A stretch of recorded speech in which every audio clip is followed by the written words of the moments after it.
The magic map is made of thin leather and has lifelike drawings of the islands on its uneven surface. Alexander remembers what the pawnshop owner said about only being able to use the map out in the open and within sight of the sea. He correctly surmises that the map will not work here. Though it possesses some magical capabilities, the map cannot talk.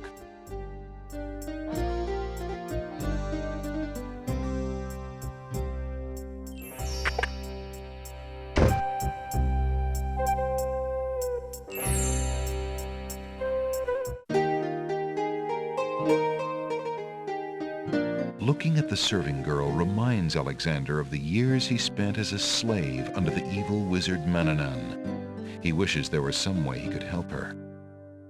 She looks very shy and nervous as she tends her roses. The girl is too far away to hold a conversation with Alexander.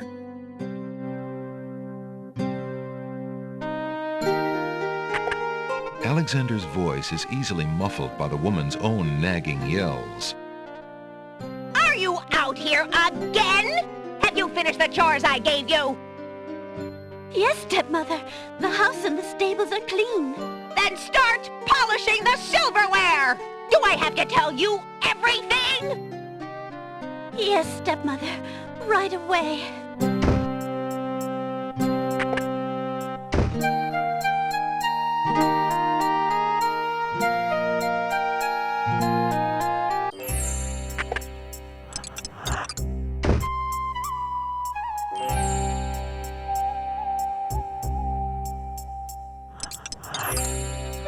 Alexander sorts through the odds and ends that the pawnshop owner dumped into the pot. Magic exploding gum wrappers, a shattered crystal ball, a cracked wand, a fake thumb. Near the bottom, Alexander finds a little glass bottle labeled ink. It appears to be empty, but Alexander decides to take it anyway. You never know when a small bottle will come in handy.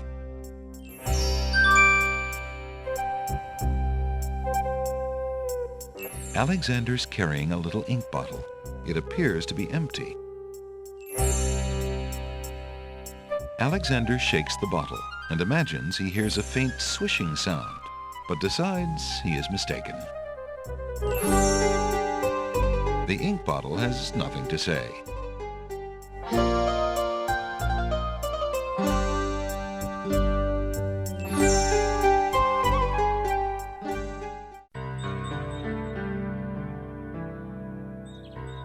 A nightingale perches on a high branch of the tree.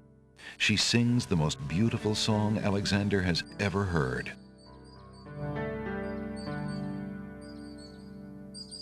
Alexander can't reach the bird, and she doesn't seem interested in coming to a stranger. Hello, Nightingale. What a lovely tune you sing. The nightingale only looks at Alexander suspiciously and continues to sing.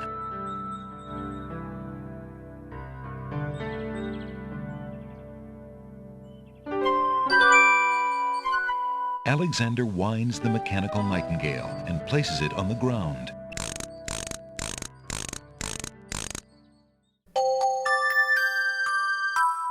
The mechanical nightingale sings a sweet, tinny tune. The real nightingale in the tree cocks her head and listens intently. The nightingale flies to a lower branch and looks at Alexander curiously, as if she were deciding that this human might not be so bad.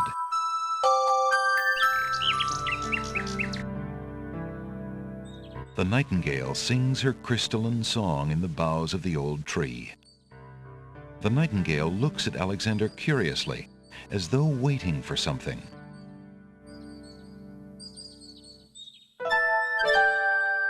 Although the nightingale seems interested in Alexander, she would never allow him close enough to grab her.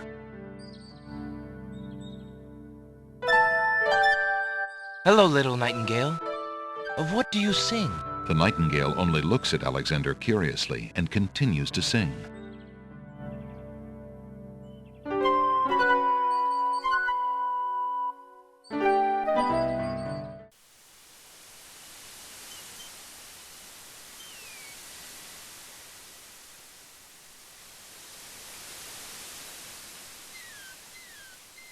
Alexander pulls out his magic map.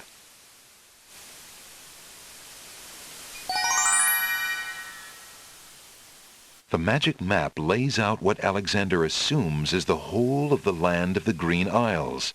The distinctive islands are separated from each other by the deadly sea.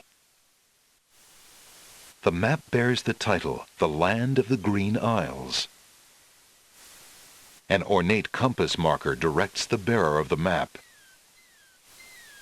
The Isle of the Crown lies at the south of the map. According to the magic map, the Isle of Wonder is a comma-shaped island poised in the sea to the west. A large island named the Isle of the Sacred Mountain dominates the north of the Land of the Green Isles. There's a small island labeled Isle of the Beast on the east side of Alexander's map. Heavy mists shroud an area to the southeast on the magic map. Nothing happens. Apparently, the map won't teleport its user anywhere except the other islands. It's a good thing, too. Alexander has had enough of ocean swimming lately. Nothing happens. Apparently, the map won't teleport its user anywhere except the other islands. It's probably just as well. Who knows what might be in those mists? Alexander feels a strange pulling sensation.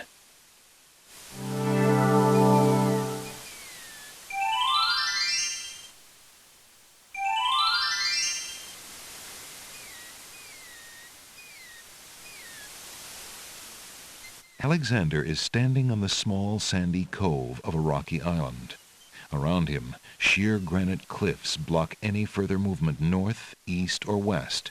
To the south, he is blocked by the sea. There appears to be no way past the cliffs. Though roughly hewn, the cliffs do not provide regular handholds for climbing, and they seem otherwise impenetrable.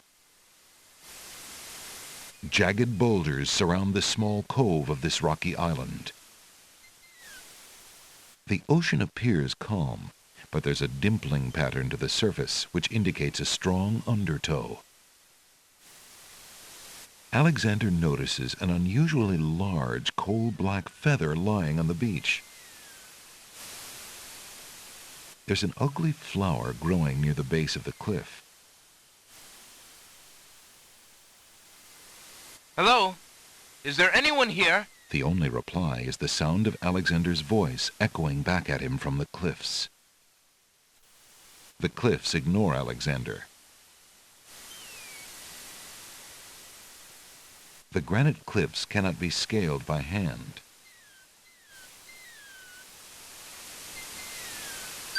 Alexander takes the feather. Alexander picks the flower and is startled by its hideously strong skunk-like odor. For a moment he can smell nothing else.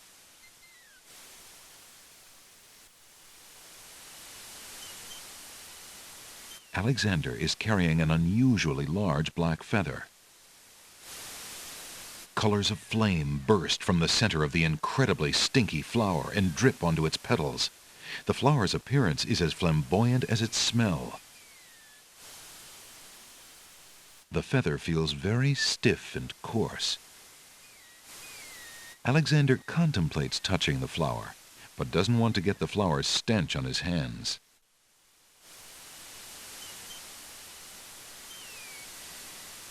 Alexander is tickled enough just to be out on his own on this adventure.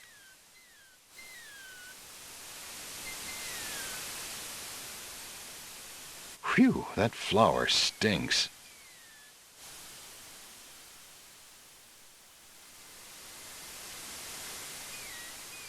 Alexander decides to open the empty ink bottle.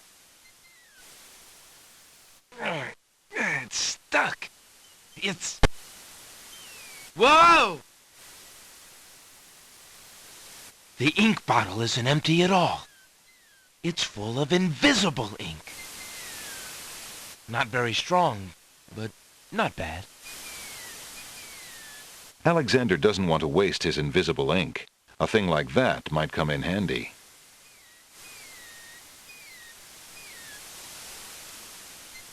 Alexander's carrying a little bottle of invisible ink. Alexander examines the small bottle and determines that the invisible ink is indeed invisible. Alexander pulls out his magic map.